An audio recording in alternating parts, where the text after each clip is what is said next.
Olá pessoal, tudo bem? Hoje a gente vai ver plano mestre de obras. Bom, vamos lá. Voltando à nossa figura de estrutura para a gente nos posicionar, ver onde a gente está.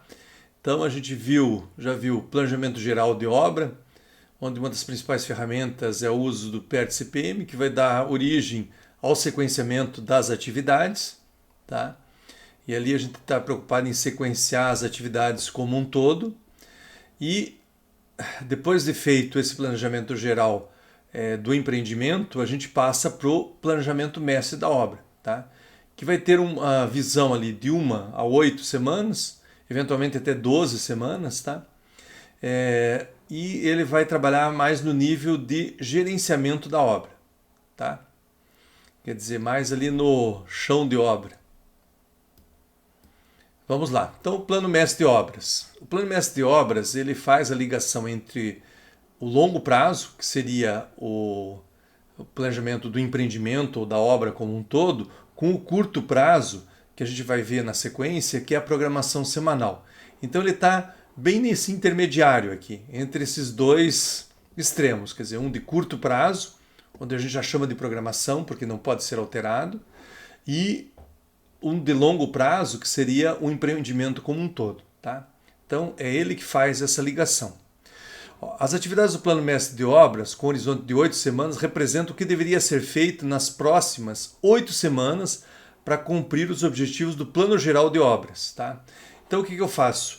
Eu tiro 8 semanas aqui do Plano Geral de Obras e uso isso para fazer meu Plano Mestre de Obras, que vai ter este horizonte, tá? Então, o que acontece? Eu faço um primeiro plano a partir dessas atividades que estão previstas, por exemplo, para as próximas 8 semanas, e verifico se ele é executável. Se ele é executável, se eu tenho disponibilidade de mão de obra, material, condições, as atividades antecedentes foram realizadas, então eu posso executar. Caso ele não seja viável, que eu tenha alguns problemas de capacidade, mão de obra, materiais, recursos, etc. e tal, eu vou refazer esse plano mestre de obras até que ele se torne executável, que ele possa ser viabilizado. Tá? Bom, plano mestre de obras. Para cada atividade inserida nesse plano deve ser feita uma análise dos seus pré-requisitos de execução. Esse é um aspecto fundamental aqui do plano mestre de obras, que gera o princípio fundamental. É que se possa acompanhar semanalmente a eliminação de todos os pré-requisitos para que, quando se aproximar o prazo de execução planejada, a atividade esteja pronta para ser realizada, ou seja, livre de restrições. Eu diria que o plano mestre de obras é o coração do funcionamento do planejamento e da execução da obra. Tá?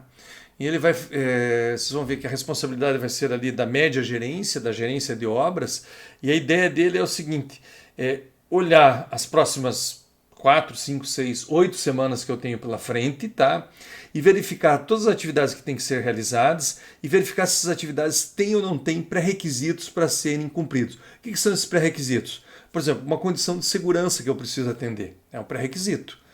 Um material que eu preciso comprar e deixar ele disponível na obra, é um pré-requisito. Um equipamento que eu precise para fazer determinada atividade, é um pré-requisito, tá? Esse processo no planejamento mestre de obras visa transformar as atividades que deveriam ser feitas, ou seja, que estão planejadas no plano mestre lá no plano geral de obras, em atividades que podem ser feitas. Atividades que não tenham mais nenhuma restrição, então elas podem ser executadas a qualquer momento, desde que você tenha, digamos, disponibilidade para isso, tá?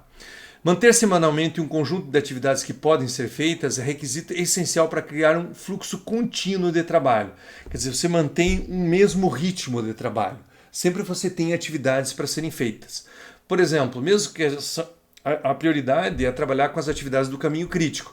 Mas se você tem atividades que não são do caminho crítico e de repente aquela atividade do caminho crítico você não pode fazer, você não vai ficar parado. Você começa outras atividades que são paralelas e que, de repente, entre ficar parado e fazer essas paralelas, você vai fazendo as paralelas, até que os pré-requisitos das atividades do caminho crítico sejam tirados e elas possam ser executadas. Ok? Bom, o que são esses pré-requisitos? Aqui é daquele estudo de caso que a gente viu, relembrando, então, o que eles utilizavam? Eles utilizavam como os pré-requisitos 8 grupos de digamos, de elementos ali relacionados aos pré-requisitos. O primeiro deles é materiais, tá? Então ele faz algumas questões aqui que são bem interessantes. Ó. Estão definidas as quantidades e o tipo de material necessário para executar a atividade? Há condições para que o material chegue no local no prazo certo? Há espaço suficiente em obra para armazenamento desse material? Quer dizer, você verifica se tudo aquilo relacionado a materiais está, digamos assim, cumprido. Não existe nenhuma pendência em relação àquela atividade. Equipamentos. Está definido o equipamento necessário para realizar a atividade? Verificar a disponibilidade do equipamento. Se não está disponível, como proceder?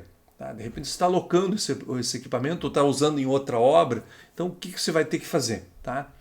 Condições de segurança. A atividade requer condições especiais de segurança? É possível satisfazer as condições a tempo?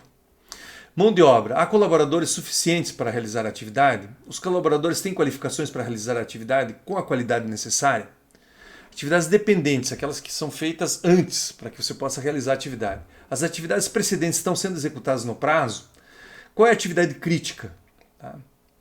Projetos. Os projetos, detalhamentos disponíveis são suficientes para realizar a atividade? A atividade está claramente definida? Há alteração? Quer dizer, já foi feita de repente alguma alteração que vai afetar essa atividade? Cotação e contrato de terceirizados. A atividade foi cotada? A terceirização foi contratada? O contrato está feito e assinado? Em que condições?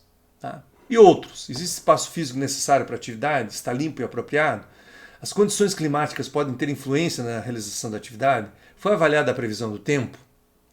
Existem condições especiais para realizar a atividade? Elas foram asseguradas?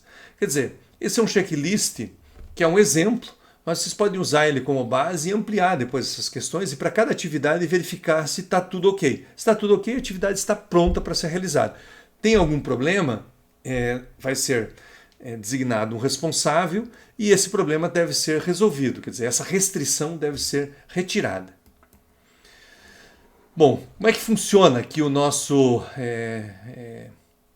plano mestre de obras, tá?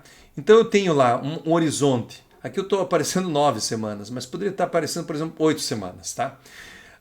A semana seguinte é o que a gente chama de programação, que a gente vai ver depois posteriormente. Veja que ela não chama mais planejamento, ela é programação, ela deve ser executada, eu não posso mais alterar, tá? Enquanto que essas outras atividades que fazem parte do plano mestre são atividades planejadas. O que significa isso? Eu planejei para daqui 2 semanas fazer esse conjunto aqui de atividades, mas de repente algumas atividades que não têm restrições, quer dizer, que tem restrições eu não posso cumprir, então eu vou refazer essa programação ou esse planejamento e assim sucessivamente. Então, na medida que o tempo vai passando e as restrições vão sendo eliminadas, esse grupo de atividades que fazem parte do planejamento para aquela semana podem ir sendo alterados. Quando entra no planejamento, assim, digamos assim, da semana seguinte, ele vira programação.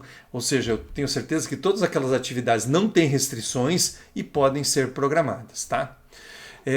Questões que são importantes. O plano mestre renova-se todas as semanas, quer dizer, a semana seguinte vira programação e você inclui uma nova semana no plano, tá?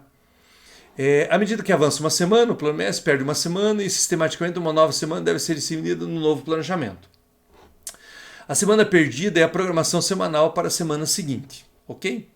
O planejamento mestre de obra prevê um processo de planejamento colaborativo, feito em conjunto com o gerente da obra, encarregado da obra e de todos os últimos planejadores, pessoas responsáveis por uma atividade ou conjunto de atividades, normalmente correspondente aos terceirizados, que vão ter que executar a atividade nas próximas semanas. Ou seja, todos aqueles que estão envolvidos nas atividades das próximas 8 semanas. Ok?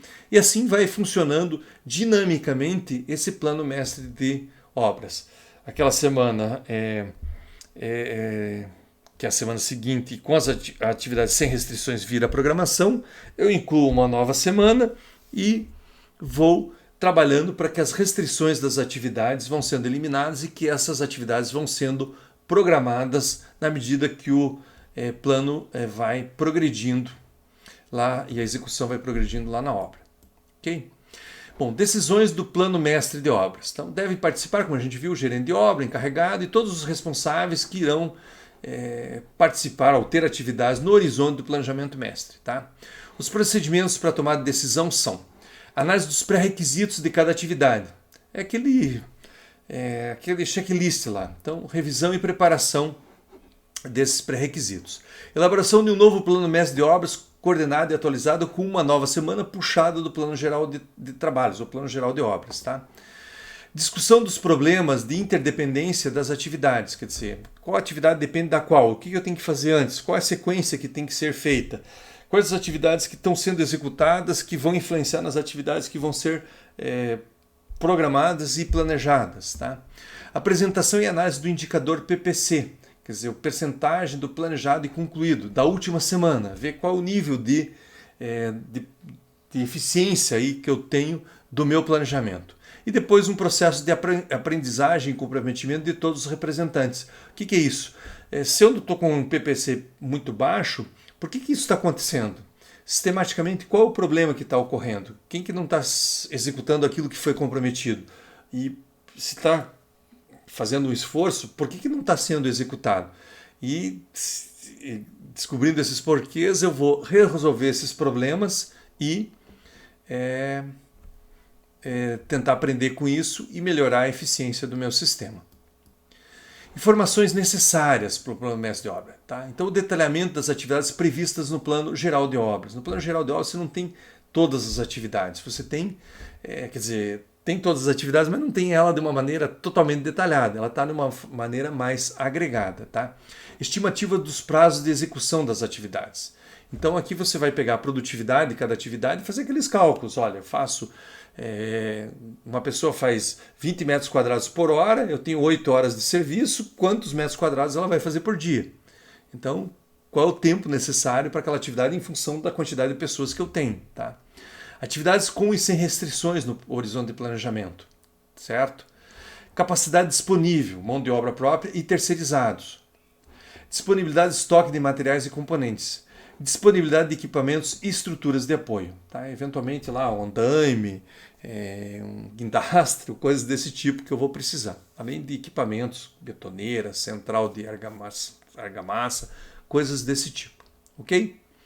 Para que possam ser previstas e planejadas para que sejam colocadas à disposição da execução no prazo correto. Ações do plano mestre. Então, depois que eu faço o plano mestre, o que acontece? Tá? Então ele vai deflagrar deflagração de compras de materiais e componentes. Tá? Então, por exemplo, às vezes a compra já está pré-acertada, mas falta emitir aquela ordem de compra para que possa ser entregue e faturado para você. Deflagração da contratação de terceirizados. É a mesma coisa, às vezes você já tem um pré-contrato, só que daí você já está acertando ali os últimos detalhes, datas, quantidade de pessoas que vão estar envolvidas, esse tipo de coisa. Definição da necessidade de horas extras. Quando isso for necessário, você vê que não vai cumprir todas aquelas atividades planejadas, então às vezes é a última saída para não atrasar o cronograma da obra. Planejamento e remanejamento de funcionários, quer dizer, você tem funcionários de algumas atividades, você muda para outras atividades para poder atender a tua demanda das atividades programadas. Tá? Definição das necessidades de equipamentos. Definição das necessidades de espaço para a recepção e armazenagem de materiais e equipamentos. Detalhamento e correções em projetos. Tá? Então, basicamente, são essas as definições que vão ser feitas a partir do plano mestre de obras. E aqui tem um exemplo que é tirado daquele estudo de caso também, onde você tem um plano mestre de obras que nada mais é do que uma planilha ali Excel, onde você tem aqui a descrição das atividades, tá? Aqui o responsável pela execução daquela atividade e eventualmente aqui você tem uma descrição ou às vezes alguma observação, porque a descrição já está aqui, né? Então aqui uma observação, por exemplo, aquela atividade precisa ser, por exemplo, você tem que pegar obter o material, ou locar um equipamento, ou posicionar um andaime. Então você vai ter para aquela atividade aquilo que precisa ser feito para que ela possa ser executada. E continua existindo um responsável por fazer isso, ou pela execução ou pela eliminação daquele pré-requisito. Tá? Aqui você tem, naquele caso, o horizonte deles era de 4 semanas, Então ali os xizinhos aparecem a programação das atividades. Então veja que essas aqui entram na próxima semana, enquanto que as outras estão planejadas para as próximas semanas. Tá? Além disso, tem informação da semana que você está executando aquela obra e a data, que no caso ali é 21 de setembro de 2009 a 18 de outubro de 2009. Tá? Então, basicamente, o Plano Mestre de Obras ele vai se materializar nesse formulário, tá? Com a descrição das atividades, sejam elas para serem programadas, sejam elas planejadas, o responsável por executar ou eliminar uma restrição, as observações sobre o que precisa ser feito eventualmente para aquela atividade poder ser executada, ou seja, estar livre de restrições. Ok? É basicamente isso. Aqui temos as referências, tá? Que foi utilizado no trabalho. E continuamos depois com o próximo assunto relacionado a esse tema.